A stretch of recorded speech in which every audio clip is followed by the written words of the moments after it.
The reason why a woman stops being attracted to a man is because she has to step up and be the man when her man is not.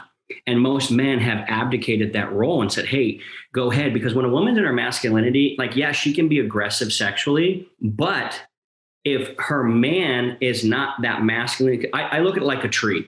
A woman is going to push against a tree. And if it topples over, she's like, I can't trust that tree.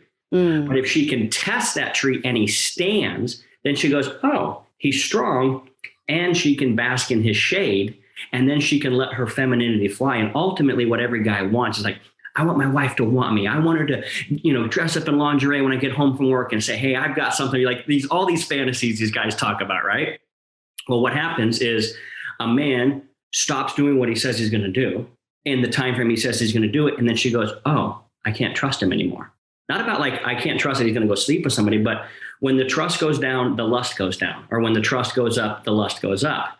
And so that it's 100% an energy thing. If a guy's like, I'm going to stand him, I'm going to be the man, I'm going to step up and do what I'm called to do, then a woman can go, oh, cool, man, I can let my feminine freak flag fly. And I can get aggressive with this dude sexually because he can handle it.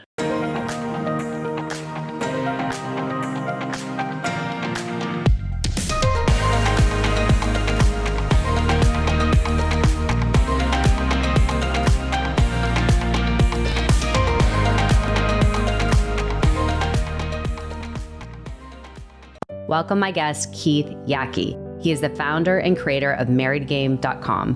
When his wife left him 5 years ago, he realized he was the problem and that his wife no longer was attracted to him. Since getting her back, Keith has dedicated his life to teaching men how to get their wives to want to have sex with them again by doing one simple thing, becoming the most attractive version of themselves. All right, I am welcoming onto the show Keith Yackey. I am so honored to have this conversation with you. As I was mentioning before we press record, it's an important topic. It's something that's, that you mostly address men. I know that's part of the work you do is mostly talking to men, but I know any woman that's tuning into this episode can get the same benefit. So we're kind of really going to talk about the broad scope of men and women in relationships and reclaiming and reigniting that fire and intimacy in a relationship and really what that looks like and where it really, like going under the sheets and really getting nitty gritty of why there is a lack of intimacy and a lack of passion, and that you're kind of hitting roadblocks in a relationship. And I love everything you share. So this is gonna be super good. Yay. I'm excited. Thanks for having me on. This is gonna be fun. You're so welcome. All right. So let's just get into it. So I want people to know, of course, more about you and how you even got into this type of work and the passion that you have talking to men about this subject of intimacy and reigniting that relationship with your significant other. What was the driving force to this?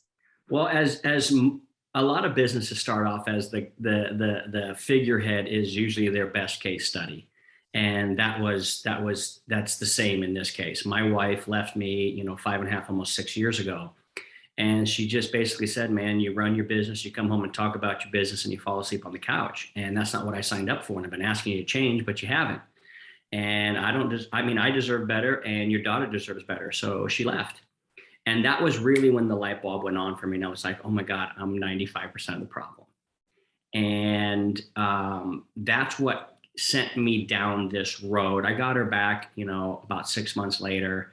And I hired coaches to, figure it out. And when the light bulb goes on and you realize it's your laundry, dirty laundry that's all over the bedroom floor and you're complaining about it, but yet it's you that needs to pick it up. That's when everything became very, very clear. And I was like, oh shit, I need to work on me. And that's why I do teach guys, because I actually believe, and the work I've done over the last 3 years has proven to me that 95% of the problems are the guys. Really? And so your predominantly women-based audience is going to love hearing that. But I've discovered now after doing this work a while, the reason for this. So that's why I got into it. And I've discovered the reason why it's 95% the guy's problem. Wow. That's really, that's really bold for you to state that, especially because you work mostly with men. But I love that you express this, because really when it comes down to it, we are really responsible for the outcome of our life. Like, we are a part of the equation. We are the common denominator. So no matter what, we always have to reflect inward, like how am I contributing to this? And I remember very much that was my reflection. My biggest wake up call was like, okay, I am part of this equation. I am responsible for this. I mean, I even say I'm 100% responsible. Like, I'm a part in this. So, I know you state that you think 95% of the men are part of the problem, but I think that I'm going to speak from a woman's perspective. We also have our, if you want to say, our faults too, how we show up, that energy we give. Like, I know for myself, and I could speak to this, is women, especially today, women that are very driven, ambitious, we tend to operate in our masculine energy. And I know you talk to alpha males, and if a woman wants an alpha male and they're operating that in their relationship, it will repel that man. So I know for myself, that was like my wake up call, like, okay, I'm showing up in this masculine energy. I need to, kind of settle back, lean back, and be in my feminine energy. So that was like my wake up call, if you want to say. Yeah. But regardless, I think personal responsibility is the key. Gaining that awareness that you are part of this equation. Now it's time for you to, reflect on what needs to change so things could be better. And so I love that you share that. I think that's key. So when you discovered this, Libby, Erica, I want to jump in real fast. Yeah. That's the punchline, though. What you just said, the masculine and feminine energy. And that's, I think, has been like a woo-woo topic. Like, what does that even mean? I don't know how to get, like, Matt, and you don't even have to be alpha male to get this. But this is what happens. The reason why a woman stops being attracted to a man is because she has to step up and be the man when her man is not. And most men have abdicated that role and said, hey, go ahead. Because when a woman's in her masculinity, like, yeah, she can be aggressive sexually, but if her man is not that masculine, I look at it like a tree. A woman is going to push against the tree, and if it topples over, she's like, I can't trust that tree. But if she can test that tree and he stands, then she goes, oh, he's strong, and she can bask in his shade, and then she can let her femininity fly. And ultimately, what every guy wants is like, I want my wife to want me. I want her to, dress up in lingerie when I get home from work and say, hey, I've got something. Like all these fantasies these guys talk about, right? Well, what happens is a man stops doing what he says he's going to do in the time frame he says he's going to do it. And then she goes, oh, I can't trust him anymore. Not about like, I can't trust that he's going to go sleep with somebody, but when the trust goes down, the lust goes down. Or when the trust goes up, the lust goes up. And so that it's 100% an energy thing. If a guy's like, I'm going to stand him, I'm going to be the man, I'm going to step up and do what I'm called to do, then a woman can go, oh, cool, man. I can let my feminine freak flag fly, and I can get aggressive with this dude sexually because he can handle it. Isn't that interesting? Yeah, that's what I've learned. I didn't mean to call you Lippy by your last name, but so sorry. No, that's okay. No, I think it's so true, and I think it is something that is recognized no matter what. For sexual attraction, there has to be polar opposites, and it doesn't matter the type of relationship that you are in. No matter what, there's the opposite. And so like I think that's so great that you mentioned that trust factor. For women, safety and trust is so critical. That's what we're wired to want. And I think, of course, men want it too, right? It's, there's no difference, but that is so great to recognize that. So talking about this realization that you need to take responsibility and kind of do the work and reflect on like, something does actually need to change. What unfolded from there for yourself? Well, I said something I got to you. I always tell guys this, and I think your women will love this. I say, my goal as your coach, when I coach men, is to help you become the most attractive version of you for you. Because a lot of guys try and change for their wife, but when you're changing for somebody else, it means you want something from them. And so there's this taker energy that says, hey, I took out the trash. Now what do I get? Hey, I showed up on time home from work 7 days in a row. What do I get? And it's like, what do I get? It's this getter. I want to get something mentality. And you women are so brilliant and you're so sharp. You guys can smell that shit from a mile away. And you're like, oh, so women test men to say, is he doing this for him because this is who he is? Or is he just putting on a facade to try and get something? And so a lot of guys, when they try and change, I hear this constantly, and your ladies listening to this will be like, amen, brother, keep preaching, is the guy will change for a couple of days, maybe even at the outside a couple of weeks, but then he goes back to himself because he doesn't get what he wanted. Man, I've been being a great husband for 2 weeks and I'm still not getting laid. And it's like, that's what's wrong with it. You're doing it to get something rather than doing it because that's what good dudes do. And so guys are like, you need to do more chores around the house, buy her gifts, spend more time with her, say yes to her. And I call those all pseudo solutions because they're not the wrong actions, but they have the wrong attitude attached to them.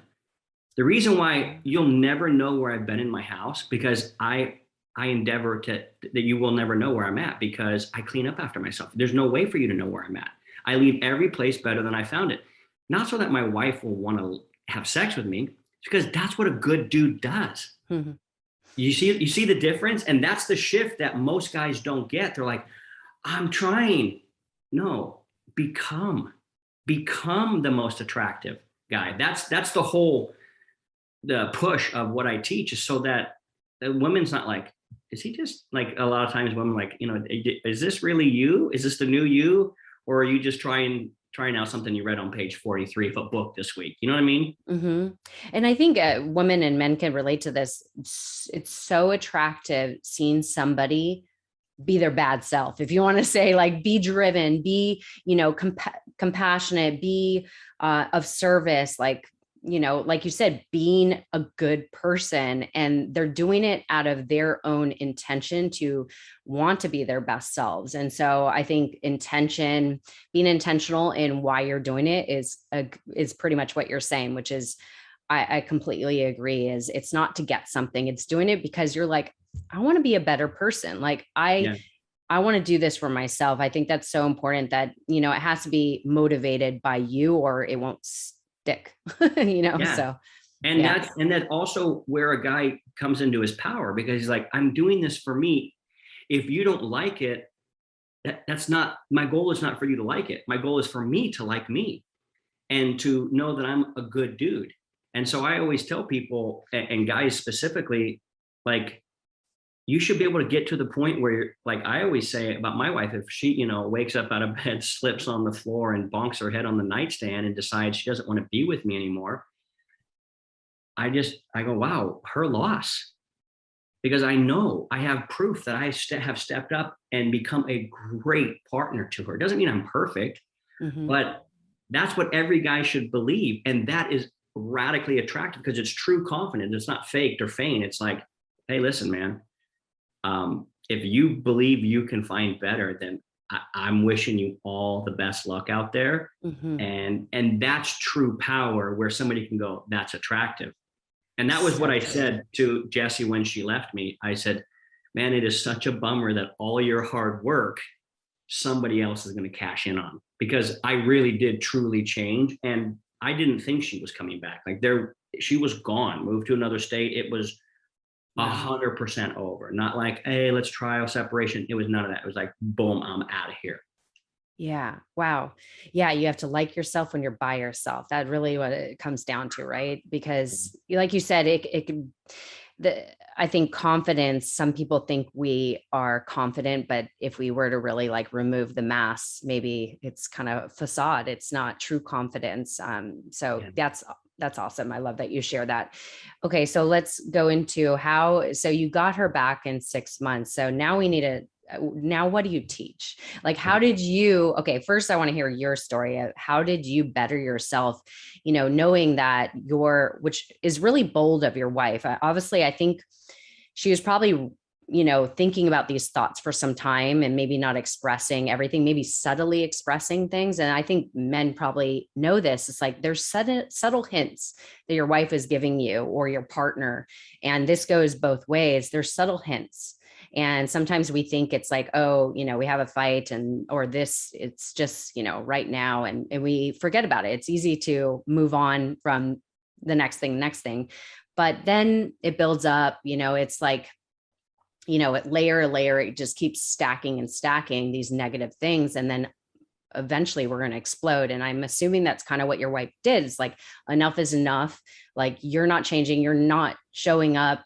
I'm done, which is really bold for somebody to do. Obviously, that she chose her happiness. She chose her family. I don't know how many kids you have. Sorry, one or two. One. I have one with her. Yeah, I have three with my previous wife. Okay, yeah. So she was, choosing her kid and just wanting to better her life and everything. So she took a bold step.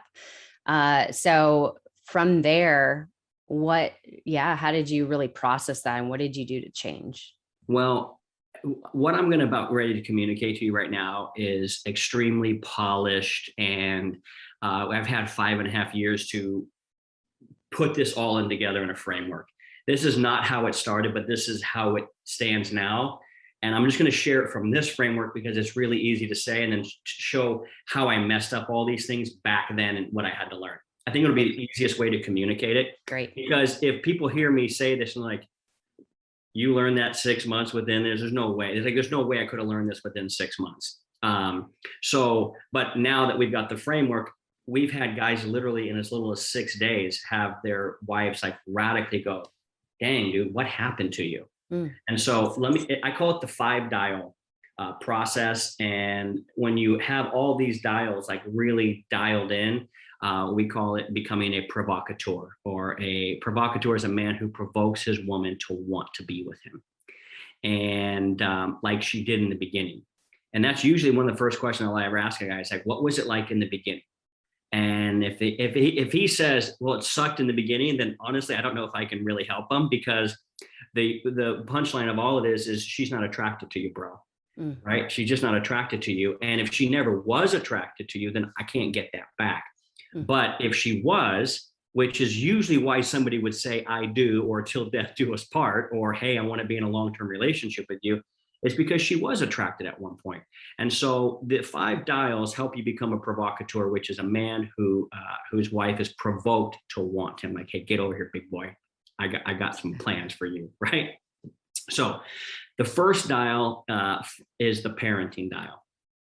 And when a woman gives birth to a child, that's the only thing that's the premier number one thing that's the most important thing to her. And she's biologically wired that way. And a lot of guys struggle with this, but the answer is really clear. You've never seen a mom divorce a kid, but you've seen her divorce men. So I was such a bad parent, Erica, that my wife's like, I don't even want to have another kid with you. You were so bad with this first one. And you mentioned something interesting. You said she probably thought about it for a while. Yeah, she thought about it for like almost 2 years before she left. And because she'd lost her identity in me.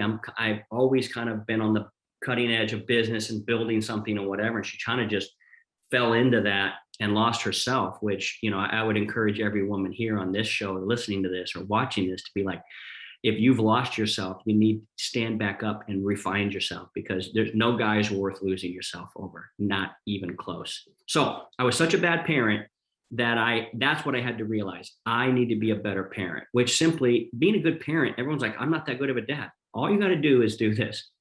Spend time with your kid and listen.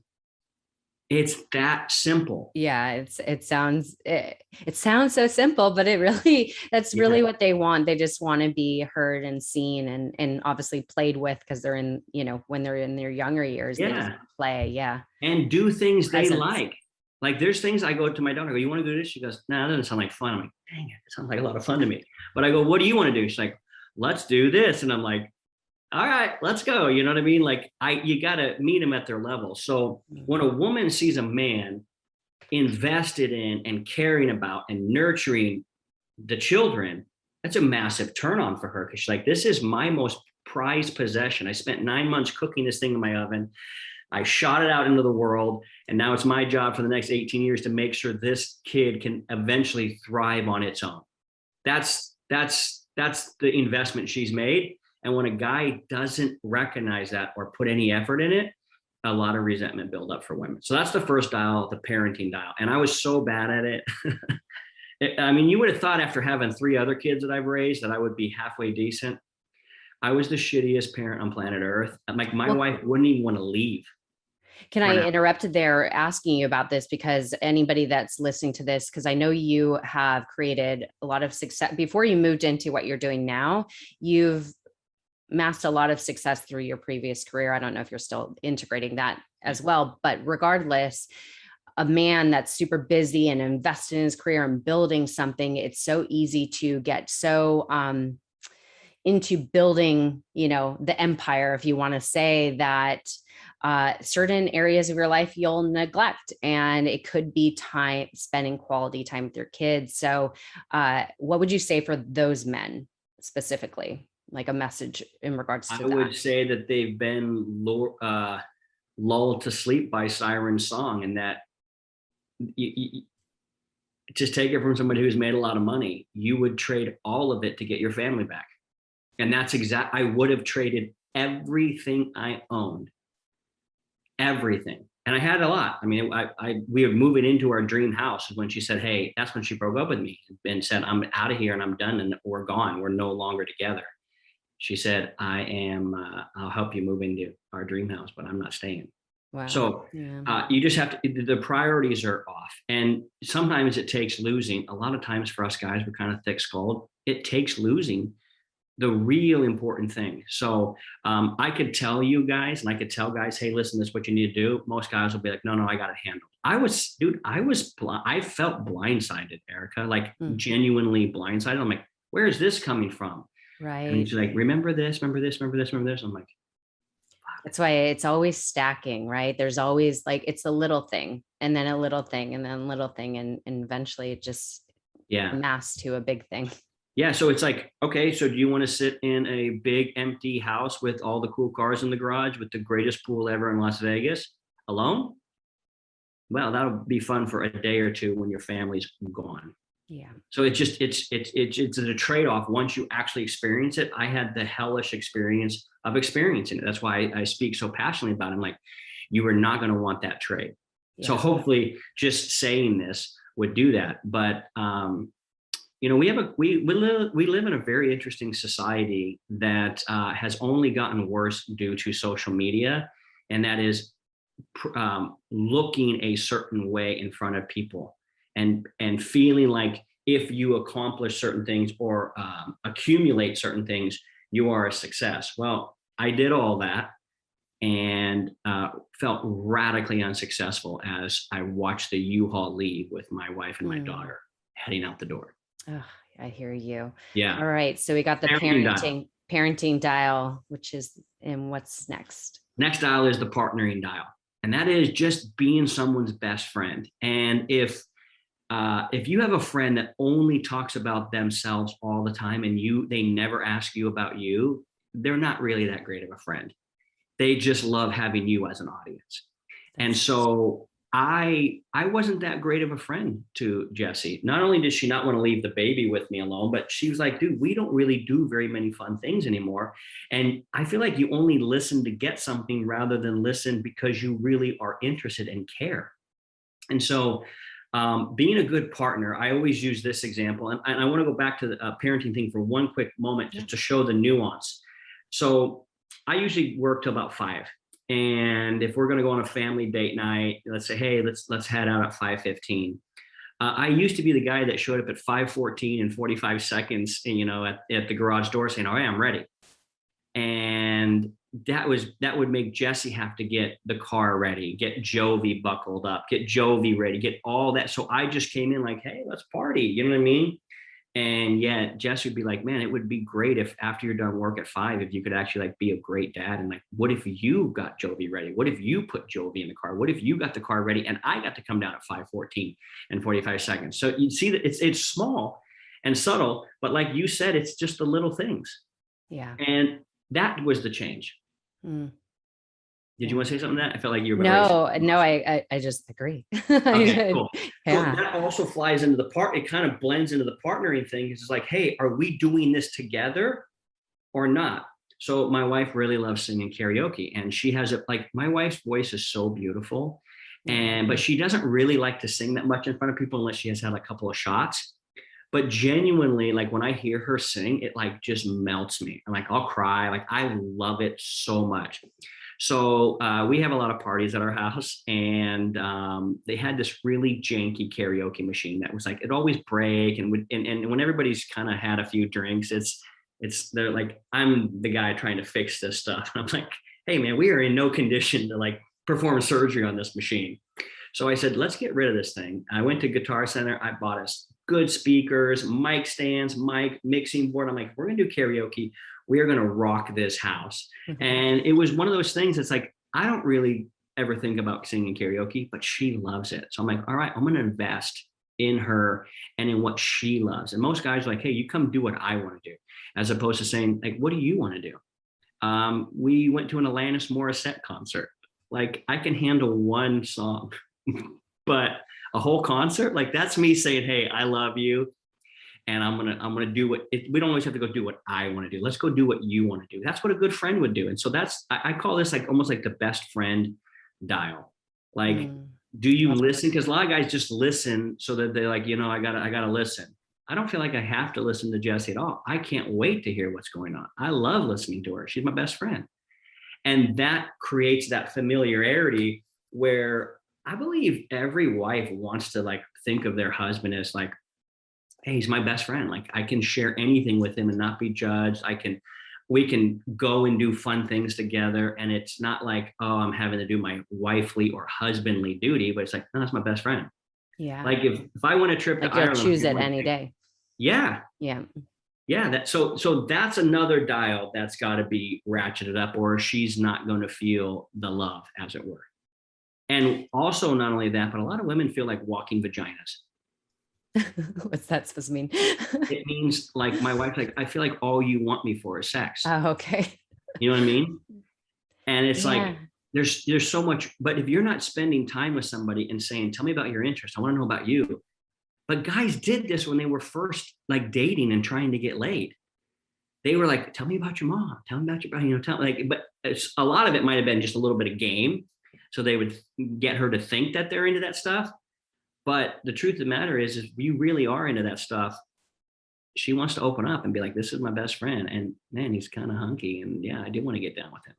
Well, you know what? Also, when anybody, men or women, share what they are passionate about, love or something exciting, you like feel that energy of joy. And like, how great is that to see your person so joyous, Yeah. So I think it's like, I think we get so wrapped up in our own thing, men or women, and we, are so stressed or overwhelmed with our own thing that we don't take time to like hear other people and invest in them. Like you said, I think it's really important, that word, investing in somebody, because you genuinely care about their wellness and their happiness, right? That's the idea of partnership, right?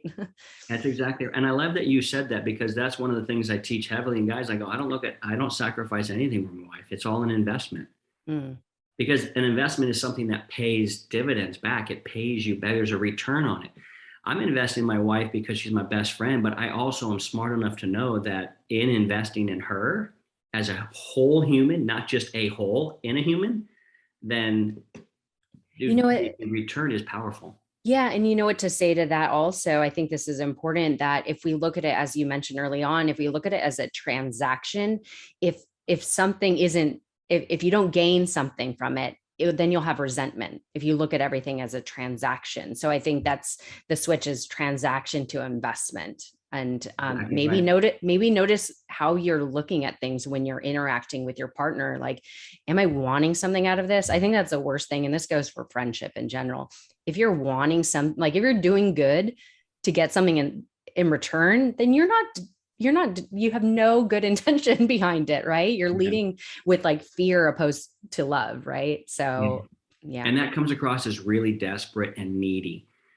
And And we don't like that. No, dude, women especially don't like it, but even guys don't like when there's always the person around that's always asking for stuff. It's like, dude, don't invite him, please. Don't, no, nobody tell him where we're going, because there's like this handout, like I need something. Nobody likes a needy person, and it's the most unattractive quality in a human is to be super needy and all about themselves. So the partnering dial says, hey, you're my bestie. What do you want to do? All right. That sounds like a kick-ass time. Let's go. Nice. Okay. All next dial. Next dial is the producer dial, and it's not that you got to make millions of dollars for a woman to be attracted to you. That's not it at all. It's that you're driven and ambitious to go after something better. I always say that nobody likes a train to nowhere. Nobody's jumping on a train to nowhere. Nobody wants to go hang out in the station. They want to go on a train to nowhere. And as us guys, our job, like we're the same way women is wired to, produce babies and raise them. Dudes, that's not their only. I mean, so a lot of women that don't have children, they're beautiful human beings as well, and they're doing their thing. But wired guys are wired to go hunt buffalo and bring back pelts and bring back steak. Like we get excited about that stuff. Yeah.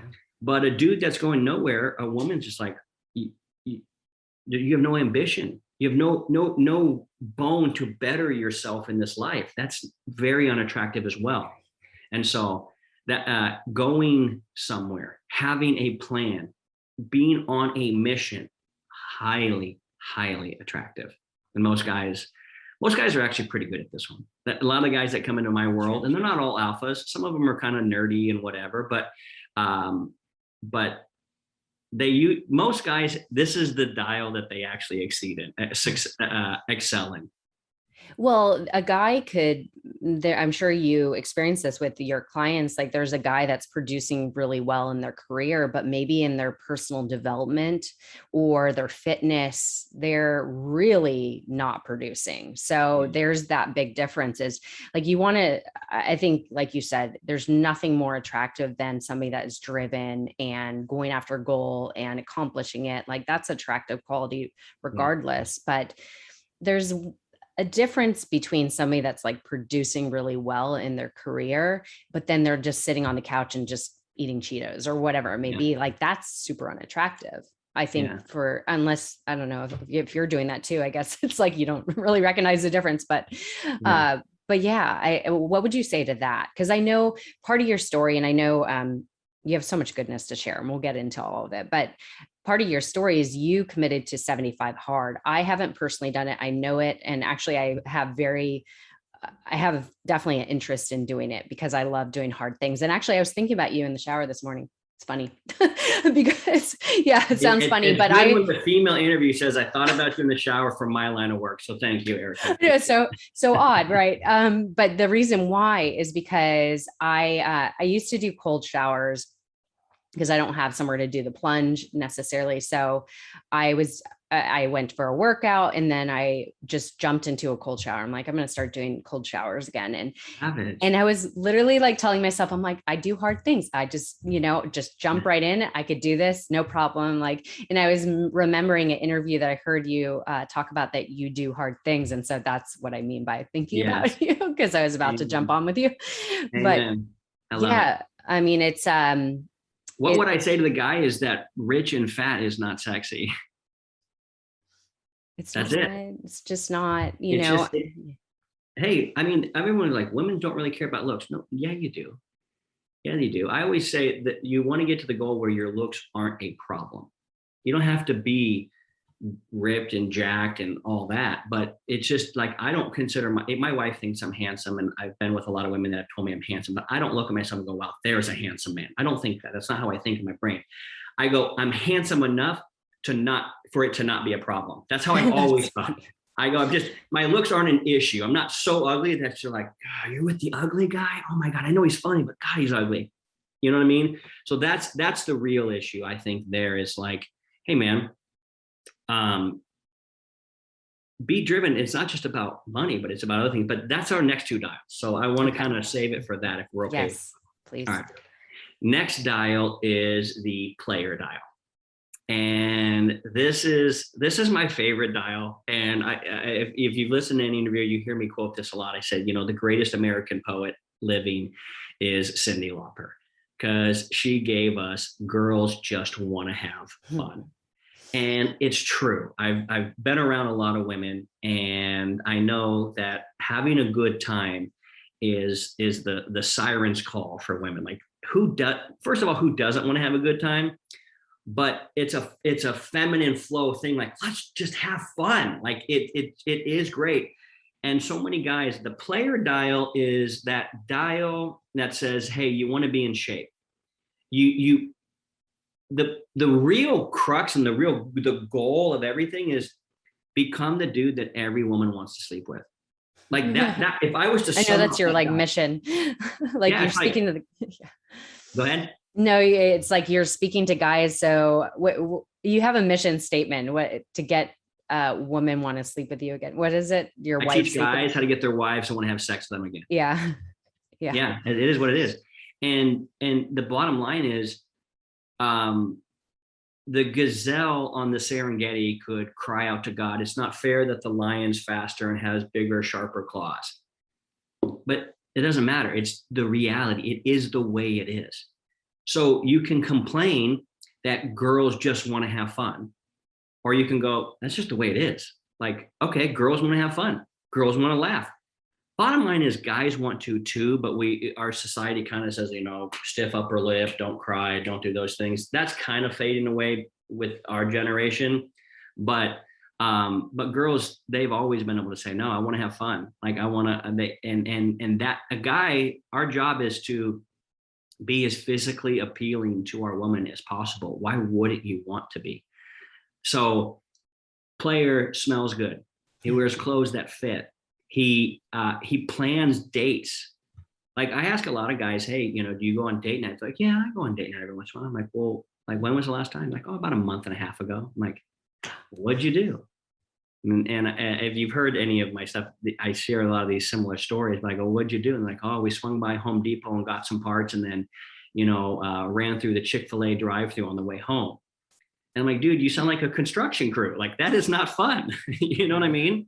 Right. So I personally believe that time is not our greatest asset, but energy is. Because if you had all the time in the world with no energy to enjoy it, then what would be the point of it? And so I think energy is our greatest asset. And it takes a lot of energy and time to plan a date. And they go, okay, where would I go? What would I do? What is she like? You know what I mean? Like, we went to a Bruno Mars concert. My wife lost her shit. You know what I mean? And it was almost 85% women in that crowd. And there's a lot of good husbands there too. You know what I mean? Going, hey, Bruno. That's cool. But so I always say the new standard for date night, not every date night, but for as many as you can, what was it like back in the beginning? Or what if the hot girl from school found you on social media, you were single and she was single, and she reached out in the DMs and said, wow, looks like life's treating you well. It'd be great to connect. Let's go out. And you're like, okay, how would you show up for that date?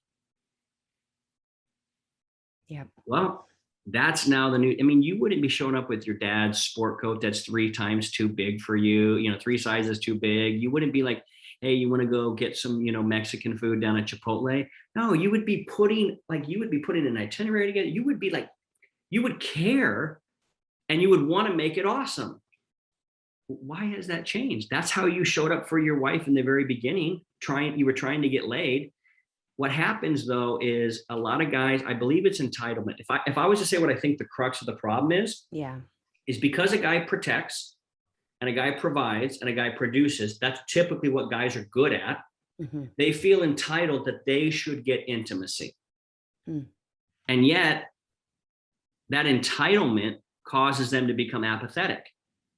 And that apathy is what chips away at the attraction for a woman. She's like, yeah, you did all those things. Awesome. But hey, Casanova, when are you going to take me out and make me feel like a woman?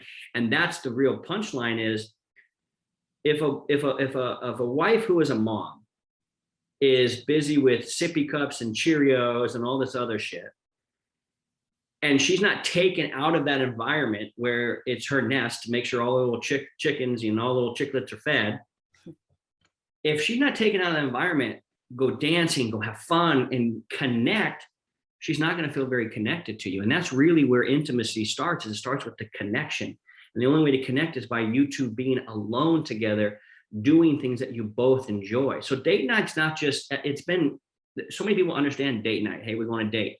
Yeah. I remember it used to sound weird for me. This, I'm going to be honest with you. It used to sound weird for me for married couples to be like, oh, date night. I'm like, that's cute. Like, that sounds so stupid. And now I'm like, oh, I look forward to it every week. I like get so excited. Like, what are we going to do for a date night? Let's talk about this, because I think this is important, because especially when you're married or in a long-term relationship, like you said, you were thinking like date night isn't like, that's silly. We're with each other every night. Every night's date night, or whatever you want to say. Yeah. So talking about date night, what would you recommend? Like, do you feel there is like a non-negotiable how many date nights you should have in a month or a week or whatever it may be? Yeah. And also, how do you know what to, because when you're in a long-term relationship or married, you feel like you've done everything. And maybe let's say you're also trying to save money. Let's just say, what would you recommend for date night? Like, what are some things that people should consider? Date night doesn't mean spending money, going to a fancy dinner at all, actually. Yeah. And quite the contrary. I think date night is doing something new and novel and just, experiencing new different things. And it could be literally having a sunset dinner on the beach. We both live somewhat by the beach. So having a sunset dinner on the beach, how amazing about date night is that? It's not something that's one of our favorites, actually. Oh, that's amazing. Did you hear me say that? Yeah. No, okay, but that's one of my, like, I love, and that's a free date, right? I mean, well, you could get takeout, how convenient, and then just go walk along the beach at sunset. I think that's breathtaking. So that's one of our favorites. That's amazing. So what would you say for date night for somebody that's like, what do I do on date night? Like a guy who's just like, we just went out for expensive dinner this week, they think that it's about spending money or about, going to dinner, and that's date night. But like, how do they get creative? I think, first of all, I don't even like going to expensive dinners because it's usually pretty boring. It's pretty quiet. There's usually older people there. Mm-hmm. And maybe every once in a while that's like fine, but I prefer to not do expensive dinners. I'd be like, hey, let's go dancing down at this dive bar. Let's go over to this, I'll give you a couple of examples. Number one, I think that the non-negotiable is once a week. Like, if I'm not connecting with my human, like my partner, this is my partner in life, man. If I'm not connecting, having fun with her once a week, I get bummed out because I want to be with her. Like, my wife is the funnest human being on planet Earth. So I want to do these fun things with her. But they range different all the time. So, where Temecula is, I'm sure, right? Mm-hmm. Old Town Temecula is such a vibe. So cute. One of our favorite things is we'll go to Luke's. We'll just go sit at the bar and have like bar food. Like, it's not even expensive. You know what I mean? Maybe a drink or two. And then we'll walk down and there's a place down there that we dance. Then there's another cool bar. They're almost like dive bars, but they'll have like live music or where we can dance. And it's more about us connecting than it is about spending money on something that's ridiculous. I mean, you could be as simple as, and I love that you mentioned this, but there's BJ's restaurant, downtown Laguna. We'll order, we'll pick it up, and we'll walk right across the street. There's this cute little bench there that we'll just sit there and we'll just eat and watch the sunset and just be like, isn't this great? There's another bar down there that we'll walk over to with this big fireplace with 2 leather chairs, and we'll just go sit and we'll just talk. Mm-hmm. So it's literally, you could do a great date night for under $100 once a week. And would you ask yourself, is $400 a month worth having a great marriage, which equals having great sex, great connection? Any guy in the world would be like, $400 a month for a great connection and great sex? Hell yeah, I would do that. And so it can be as simple as, if you literally have no money, hey, let's go on a walk. Let's go on a hike. Let's go. I always encourage people to do stuff together because not everybody's really that great at talking. And across from a dinner, like when I used to not be married and was doing my thing, Very rarely would I ever take somebody to dinner, even though I know I'm a great conversationalist and I can get somebody to talk about anything. I would always say, let's go do something together, especially if it's a little bit competitive, bowling, putt golf, because then you can kind of talk a little bit of shit to each other. And that's always fun. Like, you're trying to be better. Like, ooh, it's about creating the environment of having fun. So it doesn't have to be expensive. It can be super cheap. And man, there's a place down here in Dana Point. We ride our electric bikes to it. You can rent electric bikes if you don't have them. Mm-hmm. I'd never ridden an electric bike until my birthday 2 years ago. My wife rented them and we tooled all around San Clemente and then went to this cool restaurant. I felt like I was 14 years old and we ended the night going through Taco Bell like at 11:45 p.m. on our bikes. Yeah. It's just here's the rule. You ready? Yeah. What did you want to do in junior high and early high school as a date with the girl you were trying to get with? You didn't have a lot of money back then. What did you want to do? You took her to the fair. You took her to this. Yeah. You took her to that. It doesn't have to be expensive, but it has to be intentional and planned out. Because if you're giving your greatest asset, your time and your energy to this woman, she subconsciously knows this dude's invested, and that's a huge turn on. Can I also share a turn on too? Is men taking the lead. Yeah. When it comes to date night, I think it's really great for men to care enough to plan it. Like that shows that you're intentional, that you care, that you put time and effort. It wasn't like you just winged it. Yeah. And also another key thing, I think, no cell phones. It's your time to connect. That's what it is. It's not about being connected to your business still. It's not about, like, let's say you have kids and they have a babysitter. It's like, yes, you want to make sure your phone's on you just in case emergency happens. I understand that, but that doesn't mean you whip it out on the table and have it there right in front of you. I think it's being, considerate of your partner. And this goes both ways, right? Amen. So, yeah. Yeah. And because I look at attention, all attention is focused energy. So if you're giving somebody your attention and you're not like on your phone trying to like figure out what could possibly be going on in that little box. Yeah. Remember, we didn't have cell phones before. So like those emergencies that we think like, oh, all these fires that you have to put out, we didn't have we weren't always connected as much as we are now. So really it's okay.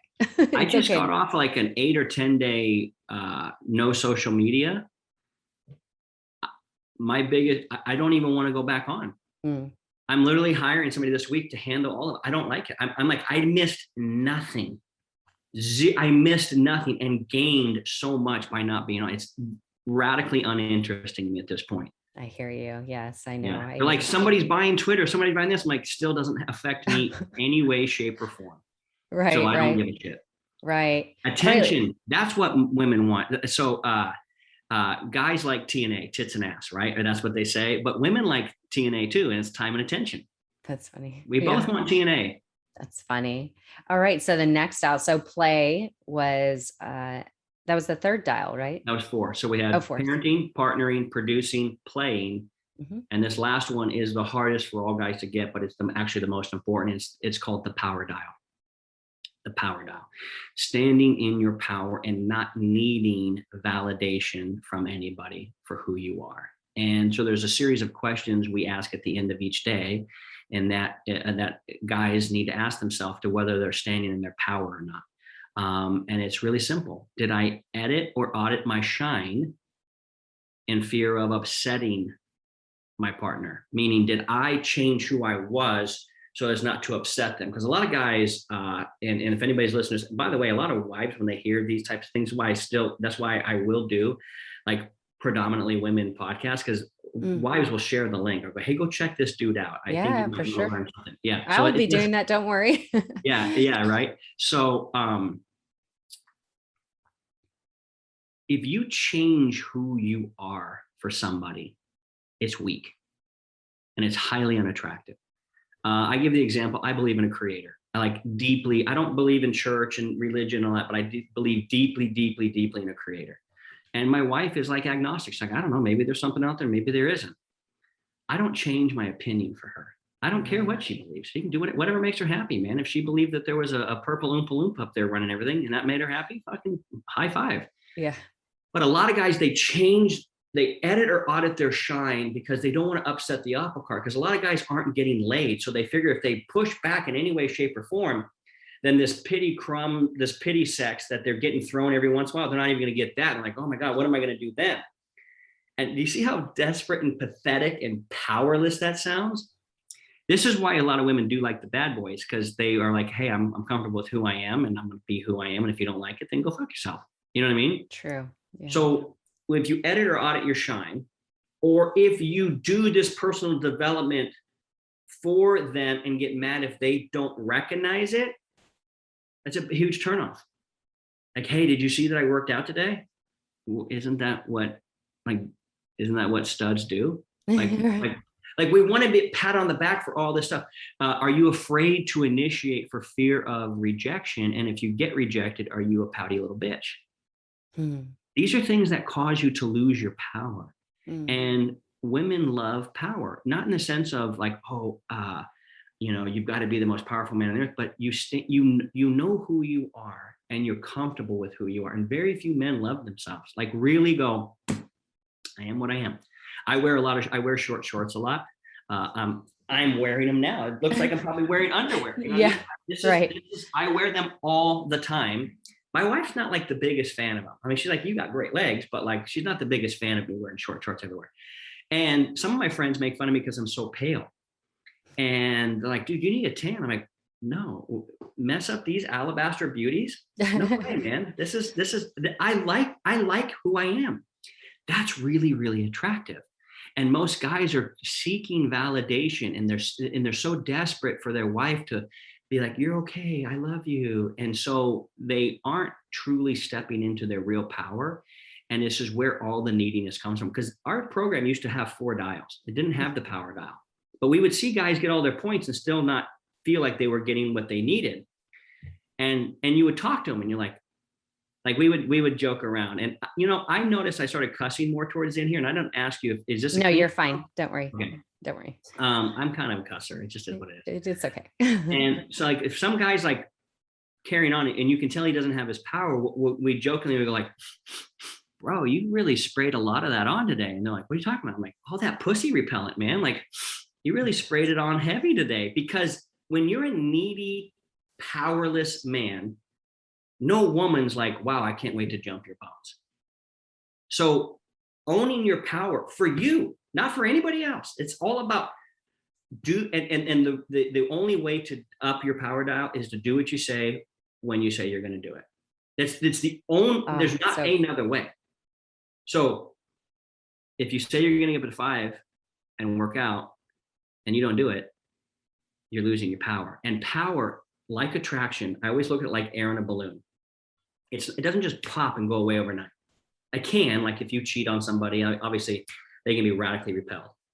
But it's a small pinprick and it just slowly starts to leak. And what I've discovered is that power and attraction and growth, you can't, it's indistinguishable. You can't notice it with the naked eye over a 24-hour period, whether you're growing or whether you're shrinking. You can't see it with the naked eye. And so what happens is people wake up and they go, what the hell happened? Every day, it was just a little bit. It's the smallest thing when you break your word to yourself. That's why 75 hard, it changed my life this last 6 months, because I said I was going to do something and I did it.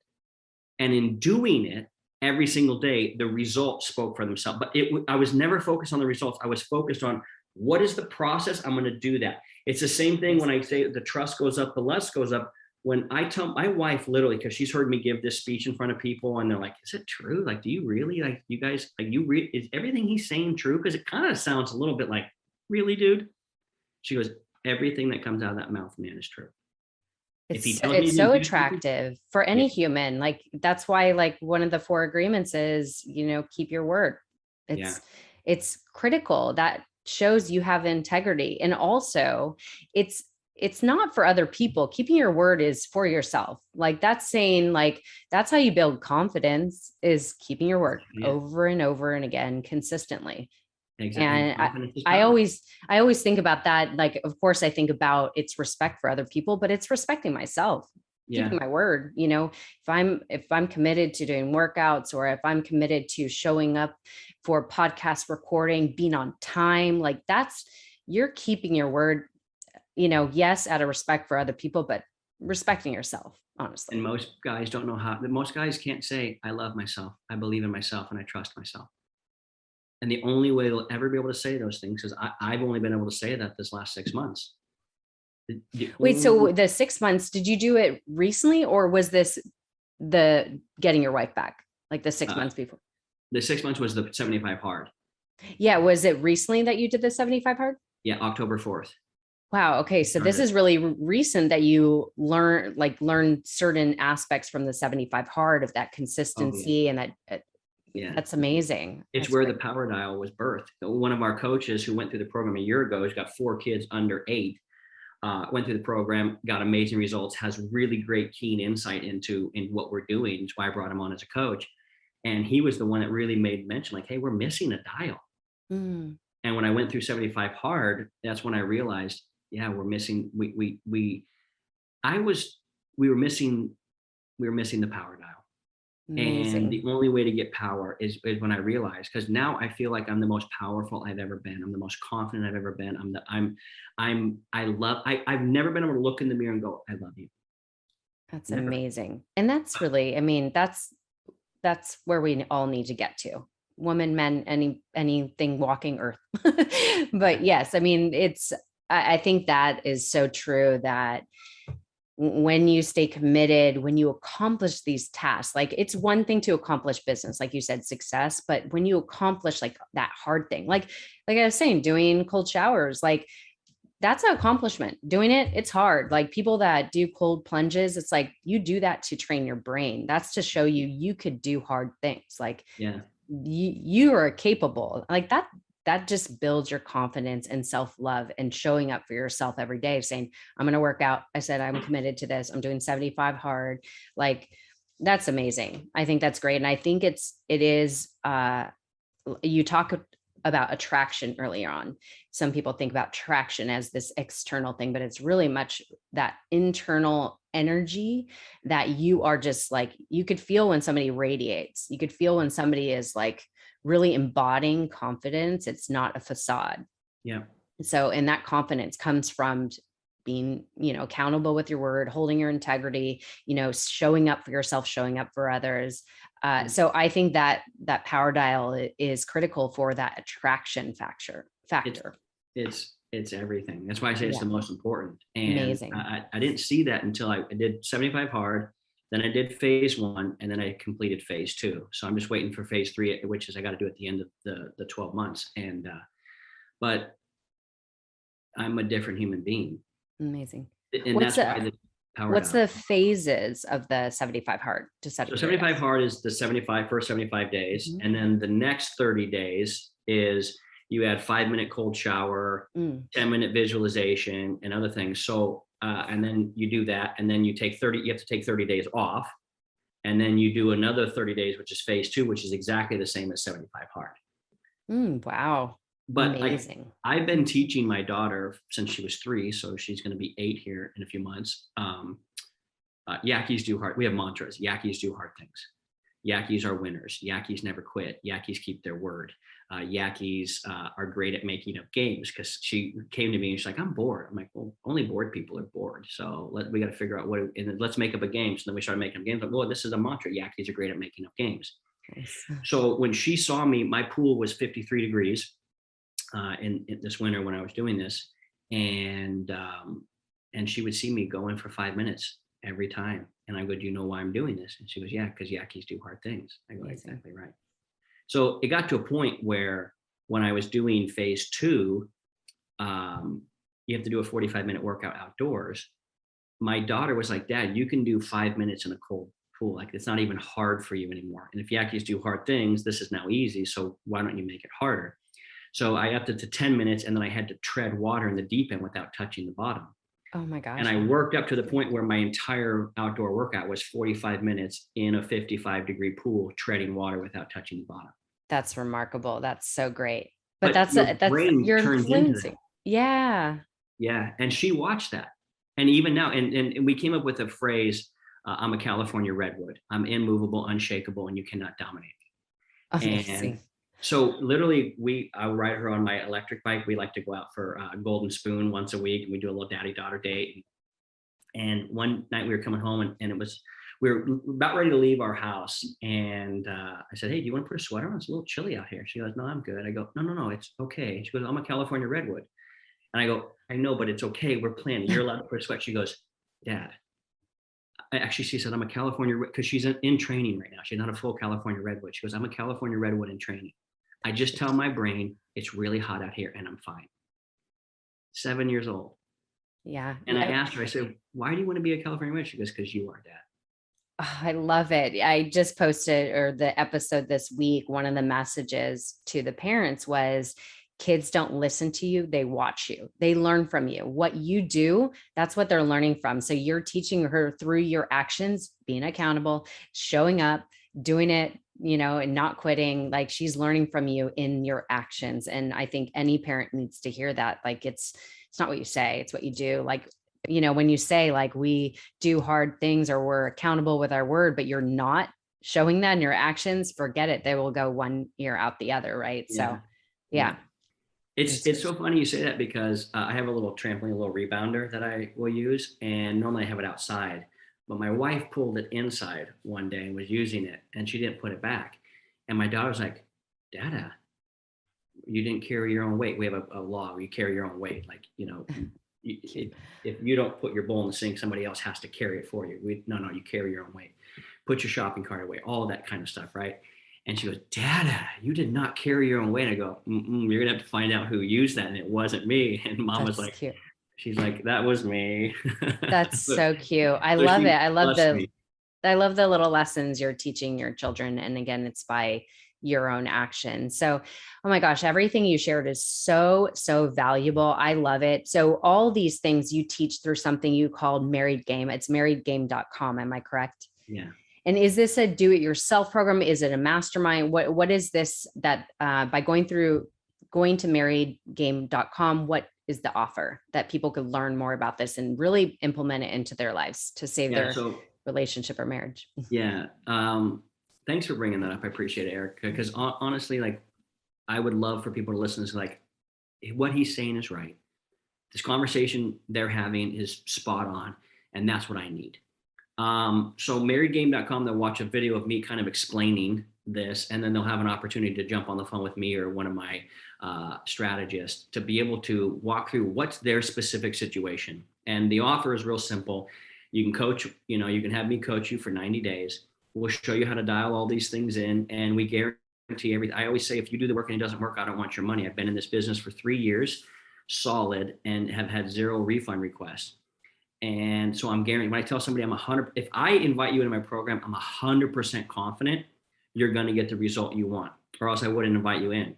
Amazing. And it's real simple. They go through modules that show exactly how to do all this. We have meetings where they get to coach with us. And then we have a community, a private Facebook group where we all show up and hold ourselves accountable every week by saying, hey, here's what worked, here's what didn't, and here's what I'm going to do next week. So everybody is accountable for doing it. And if they don't do the work, then they're not going to get the result. Of course. No, always. So, yeah. It sounds so simple, right, Erica? Right. But, again, that's why there's so many people offering so much in this space, because we all need to constantly be growing and learning. And yes, like, life hits you. So if we have people out there like yourself helping a certain area, like, jump in with 2 feet and stay committed. I think it's so amazing. Everything you shared today was so valuable. And I think so many people, that like we talked about early on, there's going to be these whispers. You might, like your wife or husband or partner, gives you a little sign that maybe something is off, that something is irritating them. And consider how you could improve by, listening to that, what she's sharing, he's sharing with you. Like, it's an invitation for you to grow. It's not them criticizing you. I mean, I hope not, right? There's obviously those cases, but I think relationships are a mirror. If you're in a healthy relationship, it's so you could grow together, individually and together. And so hopefully, hopefully a partner is being honest and caring to share this with you, because they care about the relationship. They care about you. They want it to thrive. They want the passion they once had. And so I think so many people, I think you're in such a great space. I'm so happy you're doing what you're doing. And I know you're super passionate about it, rightfully so, because of what happened. You should do a podcast with your wife, by the way. I think that would be awesome. Our first 10 episodes of my podcast are with her. Oh, amazing. Oh, you have a podcast too? I didn't even know that. It's called The Married Game podcast. There you go. All right. I think we have damn near close to 100 episodes at this point. Oh, wow. So I have 150. So you've been doing it for a while too. That's amazing. I always tell people I won't do their show if they have less than 100 episodes. And it's a soft rule, but it's pretty clear. It shows somebody's committed. Yeah. I want to see somebody's committed. Like, I hold myself to a way different standard than I've ever held it to. And if somebody else isn't going to live up the standard, then it's just like, you're not my people. And I'm okay. I hear you. I hope I'm your people. 100%. That's why Awesome. I said yes. And I like your energy. I think the way you show up is amazing. And I want to honor you for the work that you're doing, because it's not a lot of women invite me on their show, but the ones that have, I have the utmost respect for. Lori Harder had me on her show. You've had me on your show. I've had a couple other, and I have so much respect. I'm just like, let's go, ladies. Let's do this. First of all, thank you so much. I deeply appreciate your words, but also I think and this goes for anybody, we will live up to the standard we set for ourselves. Yeah. So when it comes to everything we're talking about, what is the standard you hold for yourself? Do you want a healthy, thriving relationship? Do you want a successful career? Do you want a killer body? It all comes down to the standard you have for yourself. And for myself, and I know you could agree with this, we have high standards. Yeah. And there's nothing wrong with that. That's good. That's healthy, because, we have one life to live. So if you want to have a damn good life, set your standard for that, so. Amen. I agree so much. Well, so just to wrap this up, where can people best find you? Obviously we have themarriedgame.com. Where else?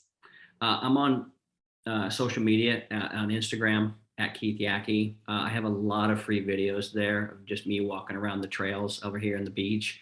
That's the best place to go.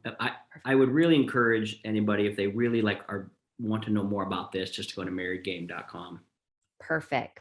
And I'll talk offline if there's going to be an offer for anybody, but regardless, I will plug it in the show notes. You should write a book. I'm sure you have it in the works, or it's in your mind. This is a book, without a doubt. Yeah.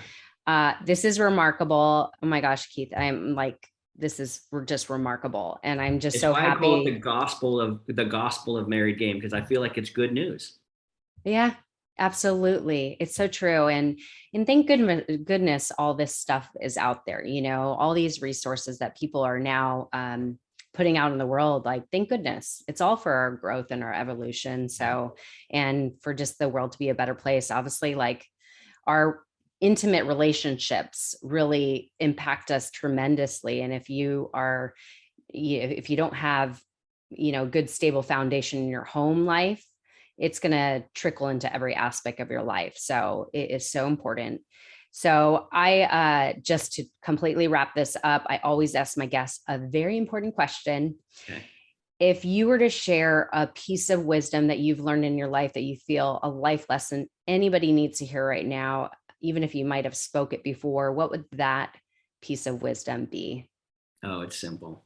There's one thing that I would say, and it's this: do what you say when you say you're going to do it, without compromise. If you do that, you will be able to go accomplish, create anything. Because if you can't do that, you cannot create anything. Yep. Yeah. Solid. It's the simplest thing. Just if you say you're going to do it, which is why I say no to a lot of things now. Cause I'm like, oh, actually I can't do that. The answer is no, sorry. I can't do that. Cause I don't want to be the guy that's like, oh, no, you're going to make mistakes. I was recently in 4 days up in the wilderness with these Navy SEALs training and doing all this crazy stuff.